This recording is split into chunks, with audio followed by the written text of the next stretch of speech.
আমরা আমাদের ভলান্টিয়ার টিমের মাধ্যমে 7 লক্ষ টাকা মতো কালেকশন করছি। আমরা প্রাথমিক পর্যায়ে আমরা ত্রাণ সহযোগিতার জন্য আমরা এখানে 93,426 টাকা জমা দিলাম এবং আজ সুন্নাতে আমরা 57,000 টাকা জমা দিব। আর বাকি টাকাগুলো আমরা পরবর্তীতে পুনর্বাসন জিনিসপত্র কেনার জন্য তারা যেন ভালোভাবে চলতে পারে, জিনিসপত্র কিনা তারা যেন বাড়িঘর নির্মাণ করতে পারে, তাদের যে জিনিসগুলো হারিয়ে গেছে তার সেগুলো যেন কিনা তারা চলতে পারে, সেই জন্য বাকি টাকাগুলো আমরা পুনর্বাসনের জন্য রেখে দিছি। পরবর্তী ধাপে আমরা আবার ওই টাকাগুলো দিয়ে দিব। টাকাগুলো কিভাবে কালেকশন? আমরা হলো রাস্তাঘাটের বিভিন্ন পরিবহনের কাছ থেকে, এলাকার মানুষের প্রবাসীদের কাছ থেকে। আমার এক বন্ধু আমেরিকাতে থাকে, সে আমাদের 2 লক্ষ টাকা দিয়েছে। একজন ইটালি থাকে, সে আমাদেরকে 20,000 টাকা দিয়েছে।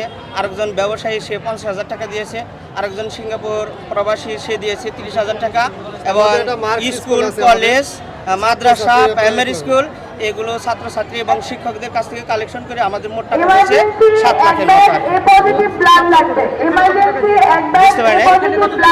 এখানে আমরা 93,426 টাকা টিএসসি এখানে দিলাম। আর আজ সুন্নার জন্য আমরা 57,000 টাকা রাখছি। মোট আমরা আজকে 1.5 লক্ষ টাকা নিয়ে আসছি। এই টাকাটা তো আপনারাও বন্যার্থীদের মাঝে দিতে পারতেন, সেটা না করে এখানে আসলে দিচ্ছেন কেন বিভিন্ন সংগঠনের? আমরা ছাত্র, এখানে টিএসসি যারা বৈষম্য বিরোধী ছাত্র, তাদের প্রতি আমাদের একটা আস্থা এবং বিশ্বাস আছে যে এই টাকা তারা কখনো আত্মসাৎ করবে না এবং এটা বন্যা দুর্গতদের মাধ্যমে তারা পৌঁছে দিবে সুন্দরভাবে, এটা আমাদের বিশ্বাস আর কি। সহযোগিতা করতে পেরে কেমন লাগছে?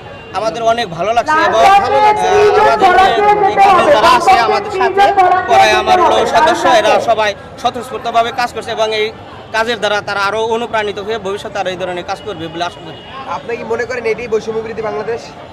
আমি এখন যেটা দেখতেছি, আমার আগে তো দেখছি বৈষম্য ছিল, এখনও বৈষম্য, যেহেতু এই বন্যা অনাকাঙ্ক্ষিত, এটা হওয়ার কথা ছিল না। ভারত থেকে যেহেতু পানি ছেড়ে দিচ্ছে, তখন মনে হয় যে এখানে আমাদের প্রতিবেশী দেশের সাথে বৈষম্য আছে, কিন্তু আমাদের মাঝে কোনো বৈষম্য নেই এখন। আচ্ছা, আমরা একটা বিষয় দেখছি, বনপ্লাবিত ক্ষয়ক্ষতি হচ্ছে, একজন বৃদ্ধা মা বলছে আমাকে বাঁচাবো। এই জিনিসগুলো কিভাবে ফিল করেন আপনি, একটু বলেন। এগুলো আমাদের হৃদয়ে খুবই নাড়া দিয়েছে, আর যার কারণে আমরা ঘরে বসে থাকতে পারি না। প্রত্যেকটা বাড়ি যা প্রত্যেকটা মানুষকে বুঝিয়ে আমরা ত্রাণের টাকাটাগুলো সংগ্রহ করছি, আর আমাদেরকে খুবই হৃদয়ে ব্যথিত করছে এবং নাড়া দিয়েছে আমাদেরকে। টাকাটা যখন আপনারা এই টাকাগুলো কালেকশন করছিলেন, তখন কি পরিস্থিতির সম্মুখীন হয়েছে? আমরা কোনো কষ্টের সম্মুখীন হই নাই। যার কাছে যা চাইছি আমাদেরকে বিশ্বাস করে তারা দিয়ে দিয়েছে, কারণ আমাদের এলাকায় আমাদের একটা গ্রহণযোগ্যতা আছে। এই হিসাবে আমরা কোনো কষ্ট পেতে হয় নাই আমাদেরকে টাকার সঙ্গে। আমরা গর্বিত, এই বিষয়টার জন্য গর্বিত আমরা। ঠিক আছে।